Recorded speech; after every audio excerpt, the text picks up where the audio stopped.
Okay, good afternoon, everybody. The recording device is on, so we must begin. Thank you very much for coming this afternoon to hear or see and hear our Bible presentation on this subject, God's promise to regather the Jews. We're happy to be as informal as you like, so I won't be demanding responses from you unnecessarily, but if you want to interject at any point with any comments or questions of your own, please feel free to do so. We encourage comments more than questions, because obviously questions can be tricky, but whatever is on your mind, please feel free to chip in if you want to. Right, 66 years ago, the state of Israel was born, 14th of May 1948, I believe is correct. I'm getting a nod, so that sounds about right. So 66 years ago, the state of Israel was born, or perhaps reborn is we should probably more properly to say, but the modern state of Israel was born 66 years ago. And it's our contention that the fact that the state of Israel was born 66 years ago and has survived all those years since is nothing short of a phenomenon. It has been described as a modern miracle, and we'll show you why we think that is the case. People might say, well, what's the big deal about Israel? 66 years isn't all that long. There's plenty of nations, the vast majority of nations, which are far older than that. And you have nations which are bigger than that, and so on. So it is true to say that the nation of Israel and the Jews that now inhabit that land, that there isn't anything particularly special about them in many ways, as by comparison with other nations of the earth. It is true to say that. That's not what makes them special. I mean, if you do some comparisons against other nations, in terms of size, if you wanted to measure the size of a nation, this is as you can see, a Wikipedia snapshot which I took a little while ago of the list of countries by population. So sorted largest first, and unsurprisingly, China is the largest country by population with 1.3 billion people. Quite closely followed by India.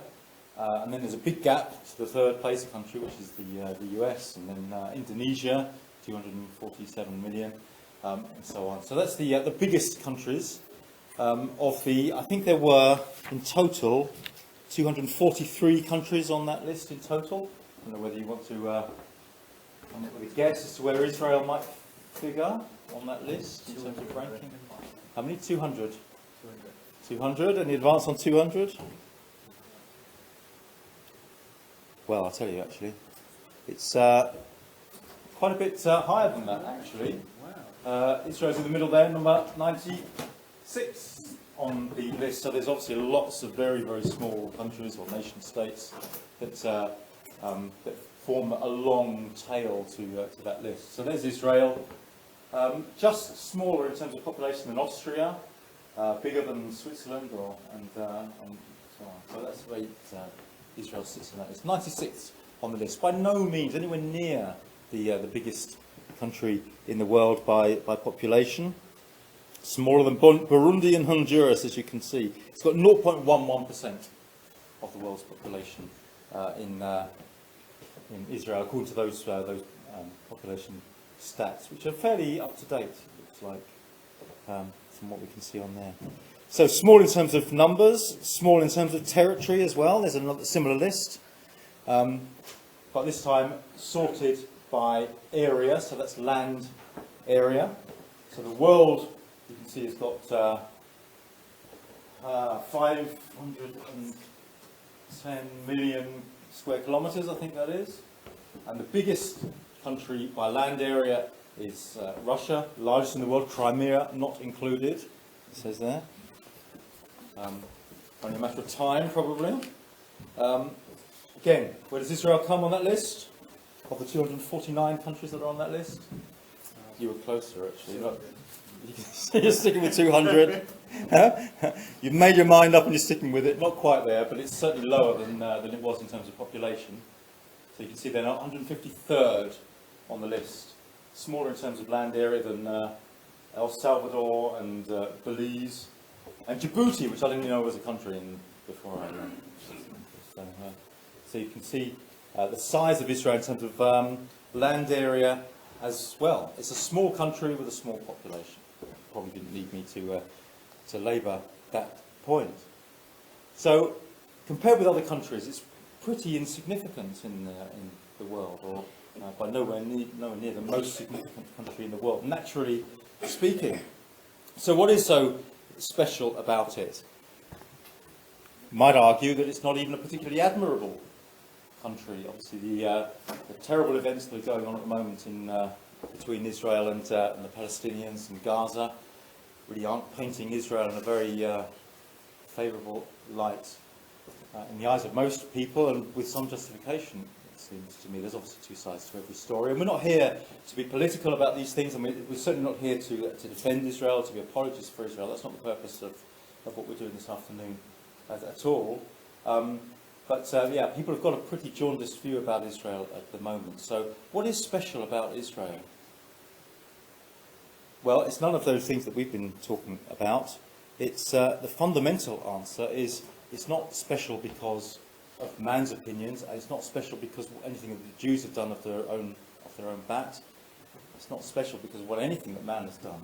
It's special because of what God's opinion is of this nation, or at least of the people that largely make up that nation. It's God that makes it special and not anything else.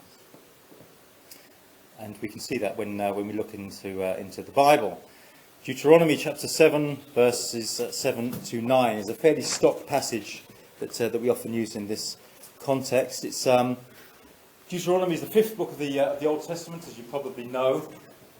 It's a record of a speech, a long address that the man Moses gave to the nation of Israel, the so-called children of Israel.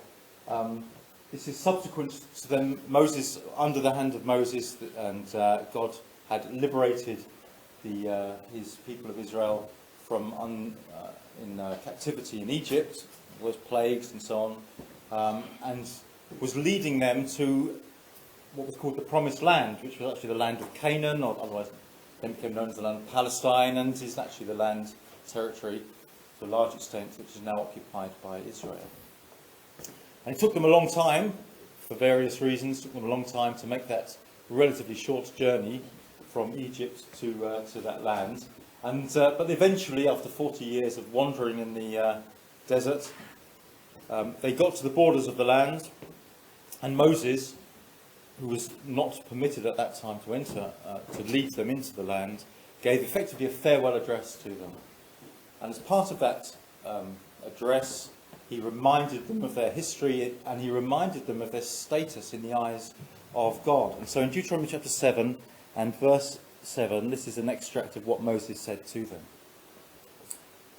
So quoting now from Deuteronomy 7, Moses said, "For thou art an holy people," means a separate people, a people set aside, a holy people unto the Lord thy God.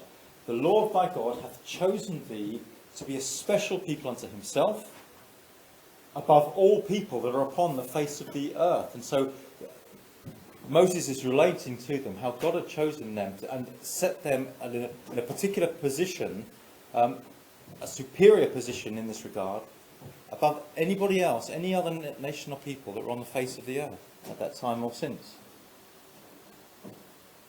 And then he says that the reason behind this, or the rationale behind this, and as we've seen, it's nothing to do with size, nothing to do with population, or size of the nation, or size of their territory. Quoting again Deuteronomy chapter 7, "The Lord did not set his love upon you, nor choose you, because you were more in number than any people, because you were the fewest of all people when they were led out of, when they went down into Egypt initially, in the time of Jacob, they were about 70 persons, a tiny family, basically, of people. They'd grown to a substantial number in the time during which they were in captivity, but there were still a few people compared with the population of the earth at that time. But that had nothing to do with the reason that God chose them. God chose them because God loved them. The Lord loved you, Moses said, and because he would keep the oath which he had sworn unto your fathers. And that's the reason that the Lord brought you out with a mighty hand and redeemed you out of the house of bondmen from the hand of Pharaoh, king of Egypt. So it was to do with God's love that he had for them, which was born from the love that God had, and therefore the promise that God made to the forefathers of Israel, particularly to man Abraham and his son Isaac and his son Jacob. Because of those promises and because of God's love toward them, God loved that people and set them into this particular situation, this particular status. So, and that's why God brought them out of the house of bondmen, out of Egypt. All those miracles and plagues that happened that were necessary to persuade Pharaoh to let them go. So the exodus from Egypt, exodus from captivity in Egypt to the promised land, was an ancient miracle, and in much more recent times there has been a modern miracle in a similar sort of way, because God's people less than 100 years ago found themselves in exile again, as they had been for centuries, scattered throughout the countries of the world, with no homeland to call their own at all. And that was the situation that pertained 100 years ago. So in modern times, scattered across the face of the whole world. There's a map there of areas of Jewish settlements. So the blue areas are dense settlements, and other settlements in black. And then there's little spots which you might be able to make out on the map there, of major communities and little isolated communities. And you can see how there were communities of Jews scattered across the face of the earth, particularly, say, in North America, parts of South America, particularly across Europe and to Russia, little bits in Africa, not so much, little bits in Asia, bits along the coast of Australia. And little communities dotted about all over the place. They had literally been scattered across the face of the earth. And that was their situation for centuries, ever since the Romans had overthrown the nation in AD 70 and then had destroyed their city and razed it, and they were scattered to all the four corners of the earth. And that had been their situation for centuries. They became legendary for it. The proverbial wandering Jew, nowhere to set the sole of his foot to call his own. And that was their situation for all of those years. And it's not the case even that they were living comfortably in any of those places particularly. They were not just homeless, not just itinerant, but that they were persecuted in many of those places as well. And as we well know, a sort of iconic photograph like we see there of the gates of Auschwitz, I think it is, one of the concentration camps that were used by Nazi Germany in a blatant attempt to eradicate Jews as a sort of genocide. Try to get rid of Jews from off the face, wipe the Jews from off the face of the earth. That was a stated objective, and they tried very hard, didn't they? With tragic consequences for the Jews of the earth. 6 million or so killed in those concentration camps and elsewhere. Hitler did his level best, didn't he, to wipe them off the face of the earth. And so for all those centuries they've been scattered, without a place to call their own, and persecuted in many of those places as well. And yet they survived all of that. As a nation, as a people, as a race, they survived all of that. And just as an ancient miracle brought them out of the land of Egypt into the promised land, so a modern miracle eventually happened within living memory. It's a long and arduous process, and I won't stay to take you through it blow by blow. But after a long and arduous process, the state of Israel was eventually born, as we said, 66 years ago on the 14th of May 1948. And there's a photograph there of the inaugural meeting of the cabinet, the first cabinet of Israel, and the man standing in the middle there behind the table, David Ben-Gurion, who was the inaugural prime minister of the state of Israel. And he's declaring the beginning of the state of Israel there in the territory that they formerly occupied, that Moses brought them to the borders of in Old Testament times. Amazing turn of events, really. Talk about these things being a phenomenon. It's an incredible turn of events after all those years, that there was still sufficient remnant of Jews who had still sufficient identity, Jewish identity, to allow this to happen so long after they had been ejected from their homeland back in AD 70 and the years thereafter. Amazing turn of events. Now, David Ben-Gurion is reading something out there. Whether it's actually this but certainly on that occasion, he read a declaration of the state of Israel, Declaration of Independence. And part of that, you can see there a copy of that declaration, and signed at the bottom there. And part of that referred to this, the prospect of Jews returning to their new homeland, or old homeland, newly established. So part of the Declaration of Independence states, or says, the state of Israel will be open to the immigration of Jews from all countries of their dispersion. It will promote the development of the country for the benefit of all of its inhabitants. It will be based on the precepts of liberty, justice and peace taught by the Hebrew prophets, and will uphold the full social and political equality of all of its citizens without distinction of race, creed or sex. That was the principles on which that state, nation state, was founded.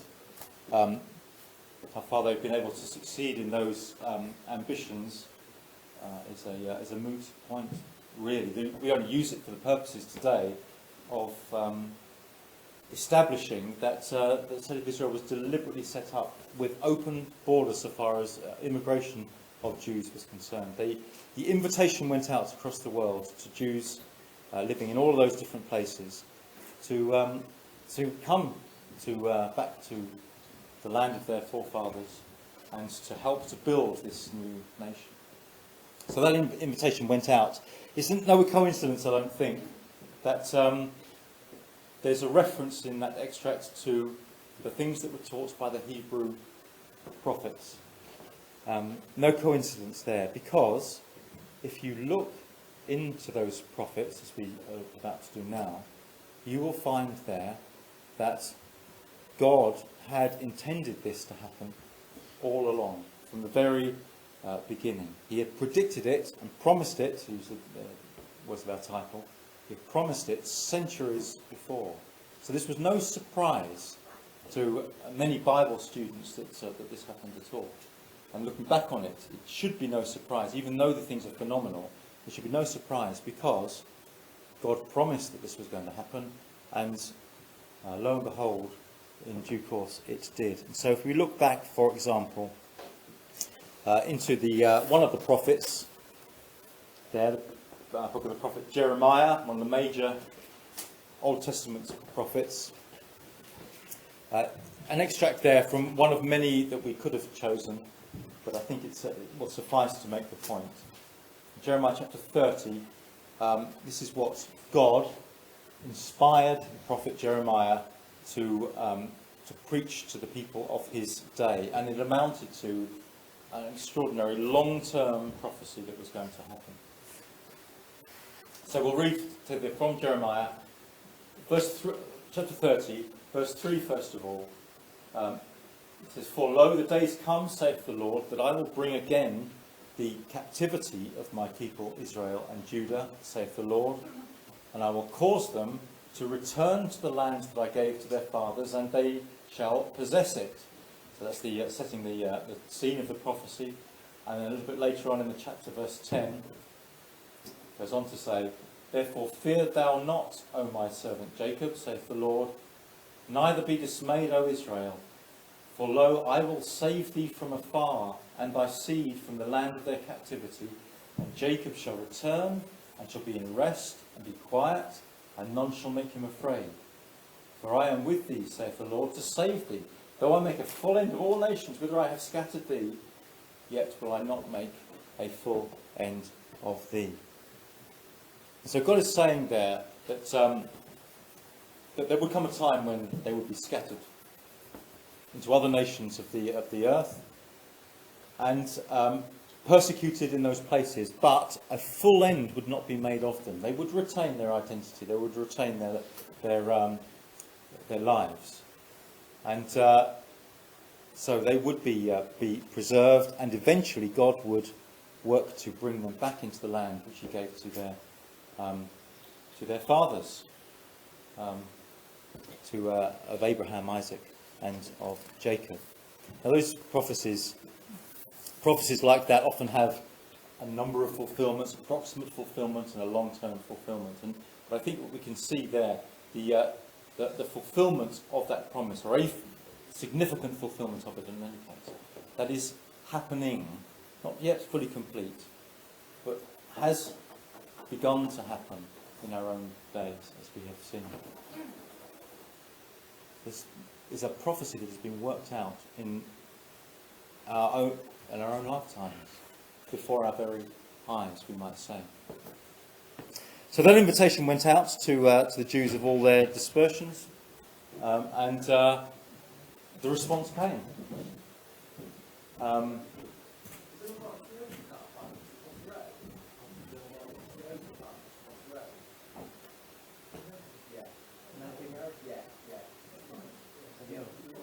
Yeah, just outside the house. I'm just going to get some bit of shopping, if that's all right. That's all right, yeah, thank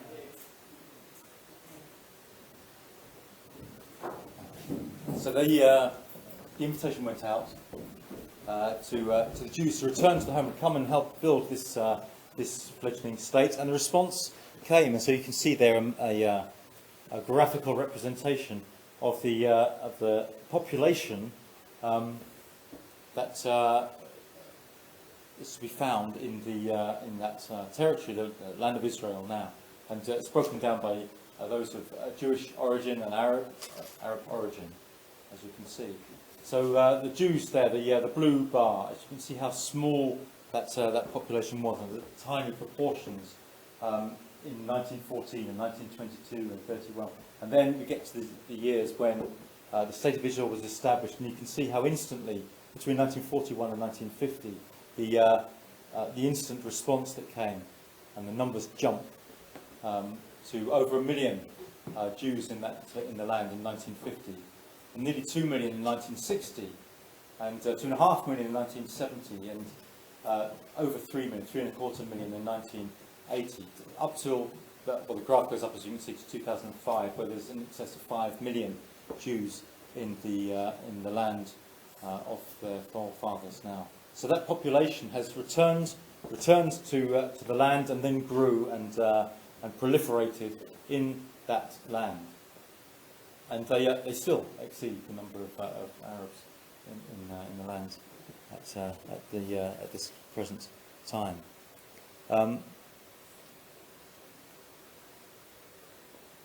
If we believe in the prophets, and we believe in the power of God to make these things happen, we would say that it was the hand of God that was drawing those Jews back into the land.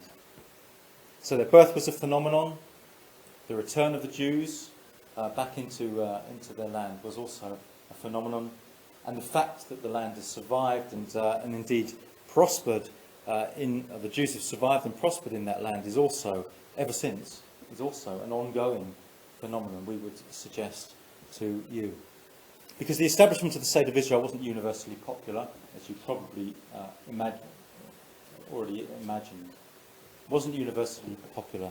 There's an image there of the front page of the Palestine Post on the day after the establishment of the State of Israel, reporting in a banner headline there, as you can see, that the State of Israel is born. And on that same day, as you can probably see in the middle of the page there, a smaller story underneath the banner headline that says, Egyptian Air Force Spitfires bomb Tel Aviv, one shot down. So within a day, on the day, the very day that the State of Israel was established in May 1948, they were instantly under attack from the Arab nations that surrounded them, who objected to their annexation, as they would have it, of that land, and took military action to try to snuff out this fledgling nation before it had even really taken hold, taken root. From day one, under attack. Their intention, their stated intention, was to drive the Jews back into the sea and to snuff their life out. On day one, it's incredible, really. Naturally speaking, what chance did they have against those established nations that were already surrounding them on every side? What chance did they have? And we might just as well ask, what chance did they have that first war, 1948 to 49? What chance did they have in the Suez War of October and November 1956, or the Six-Day War in June 67, or the Yom Kippur War in October 1973, and in the sort of terror acts of terrorism on both sides? Perhaps we should, for the sake of even-handedness, say, ever since. Repeatedly over the years, since over those 66 years, they've been attacked by forces that were, by and large, numerically superior to them, militarily more powerful, and yet the Jews have survived, and this nation has survived in every instance, and they continue to survive, and indeed to prosper under those incredibly difficult circumstances. They haven't just scraped to survival, with the land being a sort of perpetual wasteland, a war zone. They haven't just scraped to survival. They've thrived in the face of all of this, and you can see that if you look at something like, it's a very glamorized sort of photograph there, but that's the taken from the sea, the skyline of Tel Aviv, capital of that state. It's a bustling, modern, prosperous city. How is that possible? Well, again, we can turn to the Bible for the answer. The prophecies of God, this time through the prophet Amos, one of the so-called minor prophets in the Old Testament. Amos chapter 9 says, speaking of the same period that Jeremiah was referring to in the quotation that we saw earlier on. Amos says in chapter 9, verses 14 to 15, I will bring again this is the words of God, I will bring again the captivity of my people of Israel, and they shall build the waste cities and inhabit them. They shall plant vineyards and drink the wine thereof. They shall also make gardens and eat the fruit of them. I will plant them upon their land, and they shall be no more be pulled up out of their land, which I have given them, saith the Lord my God. So God's protection of this people and and enabling them to prosper in that land was predicted by God, promised by God all those centuries ago. And so no matter, in reality, it does appear, doesn't it, that no matter what their neighbours might naturally hope or intend to do to this nation, they were doomed to failure because they had the protection of God. Now, that's not to say that the Jews necessarily recognised that by any means. They probably think, and the majority of them probably think, that they were able to survive and prosper through their own efforts, through their own abilities. But in reality, we believe, because of what the Bible tells us, that actually this is the hand of God at work. It's God that is enabling all of this to have happened to the Jews. They have prospered in that land. I showed you a few stats earlier on to demonstrate the smallness of Israel. Well, there are other stats which tell a somewhat different story. We look at another Wikipedia page which lists countries of the world, but this time not by area or population, but by GDP, gross domestic product. It's a measure, isn't it, of the prosperity, of the wealth of a nation. So this is GDP per capita, and you can see there the list going down. Well, we've got the number one country by GDP per capita is Qatar, then Luxembourg and Singapore. So this is a measure which you might say artificially promotes small countries, prosperous small countries. Look very good in this, tend to look very good in this sort of analysis. But you can see there, number 25th on the list, on the bottom right-hand side, there's the nation of Israel, superior to Bahrain or South Korea in terms of its prosperity in GDP per capita. The UK is number 21 on the list. So you can see where Israel ranks in that sort of measure, compared with where we were looking at in terms of the size of the nation, which was obviously far further down the list. 25th on that list. You might say, well, that's because of the way that stat works, it artificially promotes Israel because it's a small nation. Well, in absolute terms, if we had a similar list, which you can look at yourself, list of countries by GDP in absolute terms, then Israel is 40th on that list.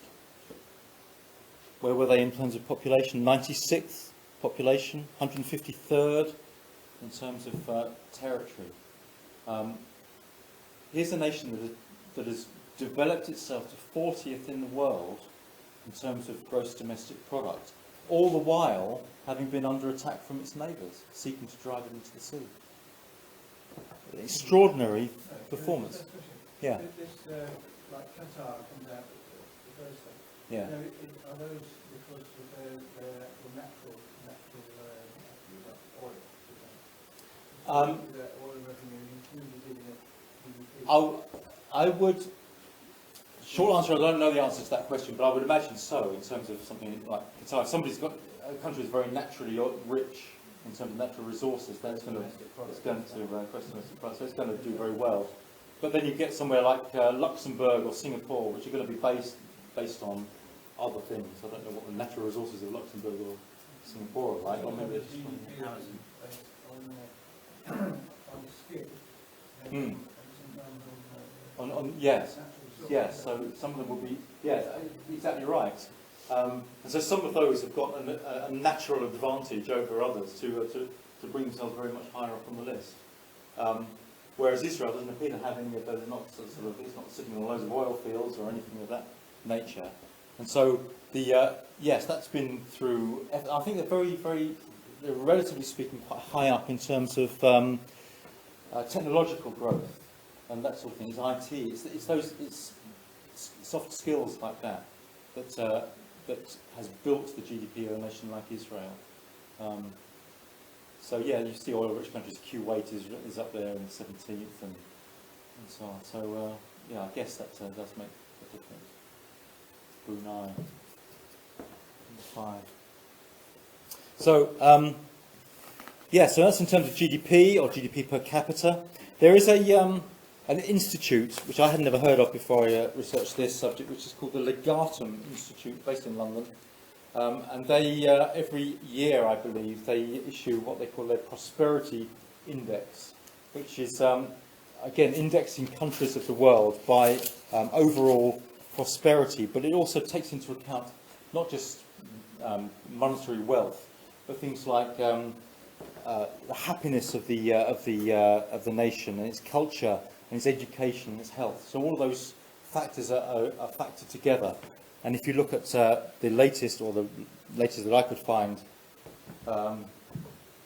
Prosperity Index based from the Legatum Institute, there's Israel there, number 39th on the list. 39th is their overall ranking. And you can see how that then breaks down. 39th on the list of all the countries of the world, based on not just wealth, but all those other factors put together. Now, along the bottom, you can see how some of those break down, and it's quite hard to read the labelling underneath them. But the first one is economy. So this institute ranks the Israeli economy as 29th in the world. In terms of, that says something about opportunity. I can't really see what it is. Maybe it's a sort of technological thing. 32nd. Culture, 27th. Education, 25th. Health, 33rd. And one on the right, social capital, 19th. What lets them down, unsurprisingly, I suppose, is safety and security, 113th. Which is, if you've got missiles raining down upon you, then I guess that is almost inevitable. And the one here, personal freedom, 112. Interesting, but that should be the case, that it comes very low in terms of that sort of ranking. I wonder what it is that really drives that. So, what we're really emphasising, I think, here is that we were talking about the promises of God, the prophecies of God, that we're talking about the regathering of the Jews to the land, but not just the regathering. They didn't just appear in the land and have scraped to living in a sort of nomadic existence, but they have elevated themselves, or been elevated by God, I would probably put it, to a really significant position in the world and against other nations and in world affairs. They're already all over the news, not necessarily for good reasons, but barely a day goes by when you pick up a newspaper and see something in there that is to do with Israel. It's as I say, it's not always good news stories, but the place of Israel in world affairs is always prominent, isn't it? And that is because I would venture to suggest, because Israel is a work in progress as far as God is concerned. It's part of his broad sweep purpose with the earth, and it's a central part of it because they're his chosen people. And everything is to do with how everything else relates to them. And it's a work in progress that is building towards God's ultimate aim, which is to establish the kingdom of God in the earth. So all of what we've seen so far, and all of what we're seeing currently, is building towards a time when Israel will not be 39th in the world as a nation, but will actually be the preeminent nation of the earth. And we can say that because of other things we find written in the prophets of Israel, the prophecies of God in the Bible. So there's an example there from Zechariah chapter 8. Thus saith the Lord of hosts, it shall yet come to pass that there shall come people and the inhabitants of many cities, and the inhabitants of one city shall go to another, saying, let us go speedily to pray before the Lord and to seek the Lord of hosts. I will go also. Yea, many people and strong nations shall come to seek the Lord of hosts in Jerusalem and to pray before the Lord. Thus saith the Lord of hosts, in those days it shall come to pass that 10 men shall take hold, out of all languages of the nations, even shall take hold of the skirt of him that is a Jew, saying, we will go with you, for we have heard that God is with you. Now, that's an extraordinary prophecy. It seems impossible, doesn't it? That such a thing will come to pass. The time is coming when the nation of Israel, because of their status in the eyes of God, will become elevated in the earth to such an extent that many people and strong nations will flow to this place because they recognise it to be the seat of God's law and of God's authority in the earth. They will recognise what we said at the beginning, which is not universally recognised or scorned, really, that this idea of the Jews being God's chosen people is seen as something to be mocked. The time is coming when, according to what the Bible says, time is coming when peoples of the earth will be forced to recognise the truth of that fact. And in fact, they will seek to embrace it. They will want to associate themselves with the Jews so that some of that special status might rub off, I suppose, we might say. We've heard, we will go with you, for we have heard that God is with you. Centre of worship of the whole earth. The Bible talks about the elevation of this area to that extent. So it's a work in progress. Seems like there's a long way to go, but things can change very quickly, as we've seen in the space of 66 years.